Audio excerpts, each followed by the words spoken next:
Olá, seja muito bem-vindo, seja muito bem-vinda a mais uma aula aqui no meu canal.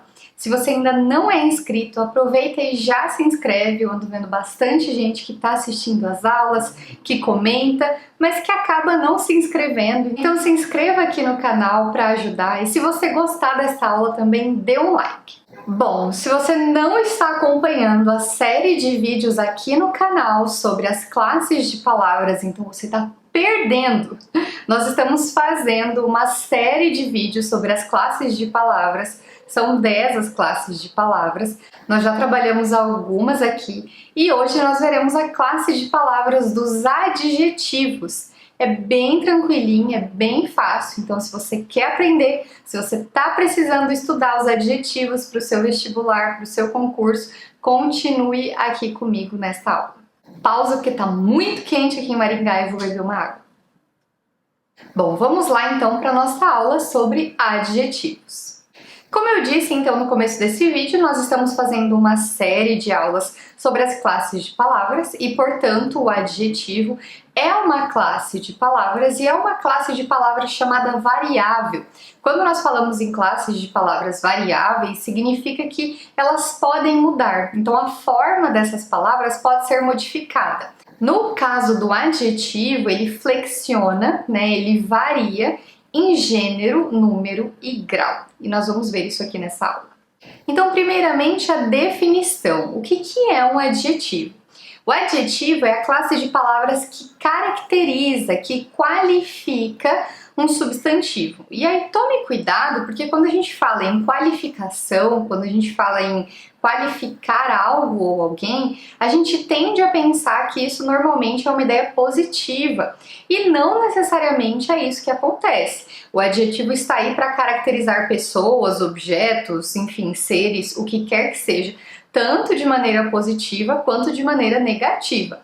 Então, adjetivo não é só aquilo que qualifica pensando positivamente. Chamar alguém de bonito, de inteligente, de educado, não é só isso o adjetivo. Chamar a pessoa de feia, de mal educada, também é adjetivar a pessoa. Bom, então, por definição, o adjetivo é uma classe de palavras que se associa aos substantivos para caracterizar esse substantivo. E aí entra aqui um ponto bem importante sobre a posição dessa classe de palavras na sentença, na oração.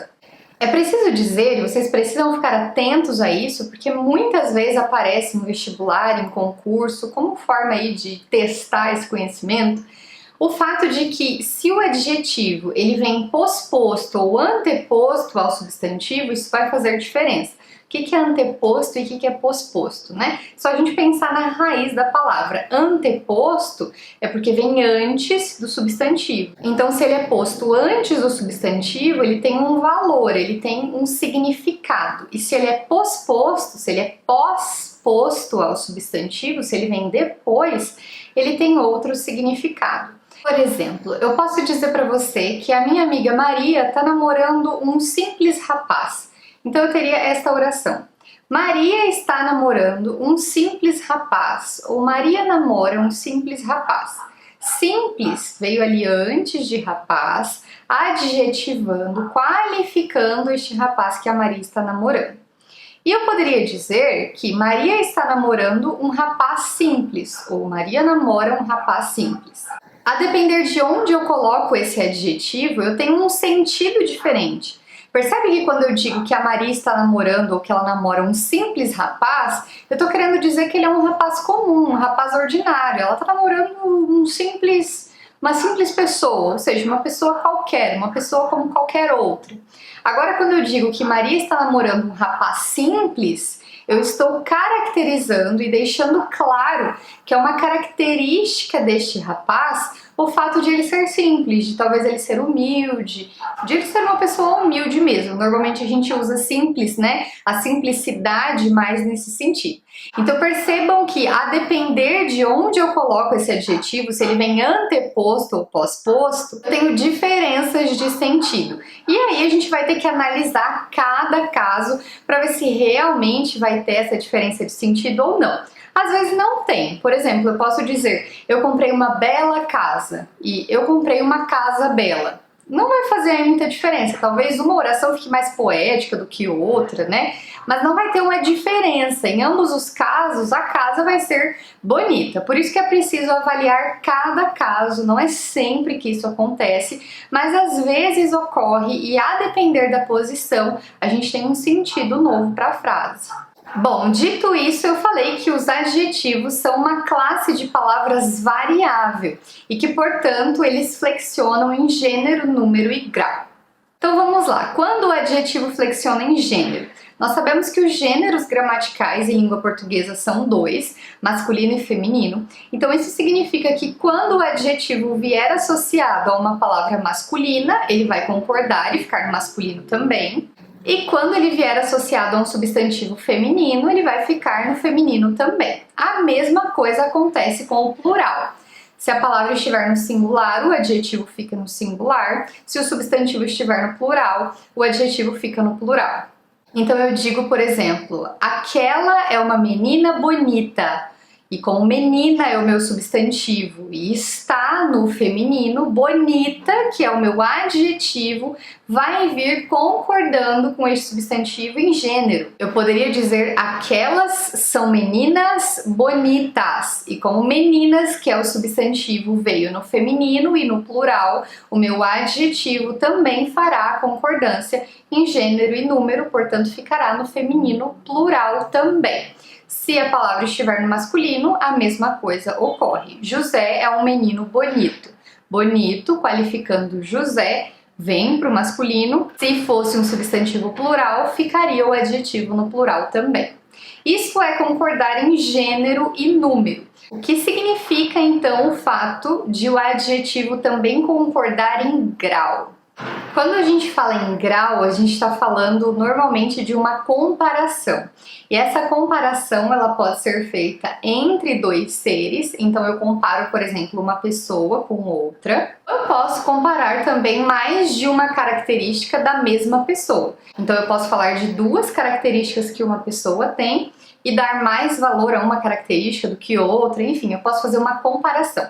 Então, quando nós falamos em grau, a gente vai falar em dois graus com os quais os adjetivos concordam. O primeiro é o grau comparativo e o segundo é o grau superlativo. Então, vamos lá. Quando a gente está falando em comparação, seja entre pessoas diferentes, seja entre mais de uma característica da mesma pessoa, tanto faz, nós podemos ter três níveis de comparação.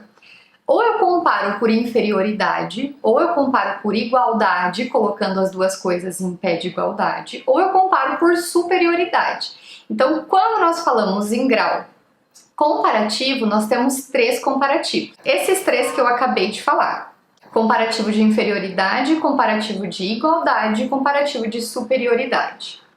O comparativo de inferioridade não precisa necessariamente ofender uma pessoa, não é isso que a gente quer dizer. Quando a gente fala em inferior, é algo inferior a outra coisa, independentemente do que seja.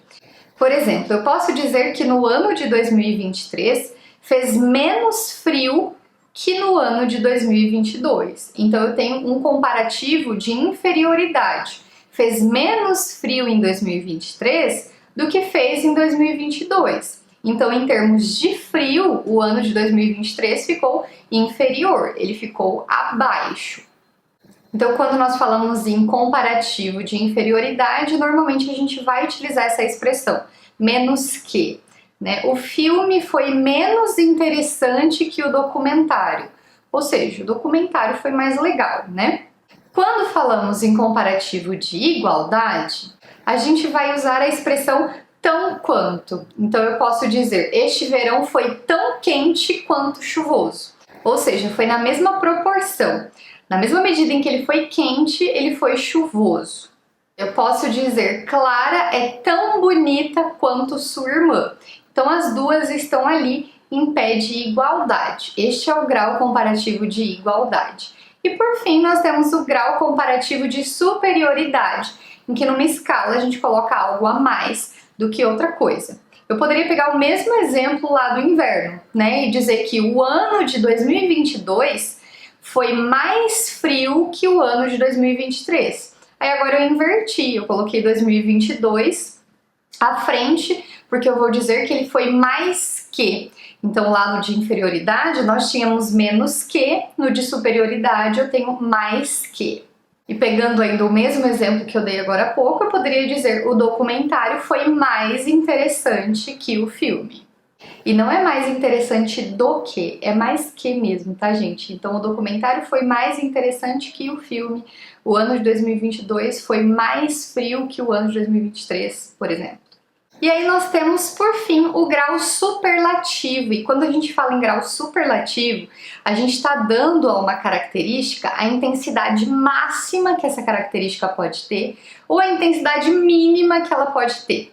E ele pode vir de duas formas. O superlativo absoluto, ele indica uma característica de um ser que é atribuída a ele isoladamente. Então nós não estamos fazendo comparações, a gente está simplesmente dando uma característica e a essa característica a gente vai dar um grau superlativo, a gente vai dar um grau intenso, ou para mais ou para menos. Por exemplo, eu digo para vocês, ontem eu assisti a um filme interessantíssimo.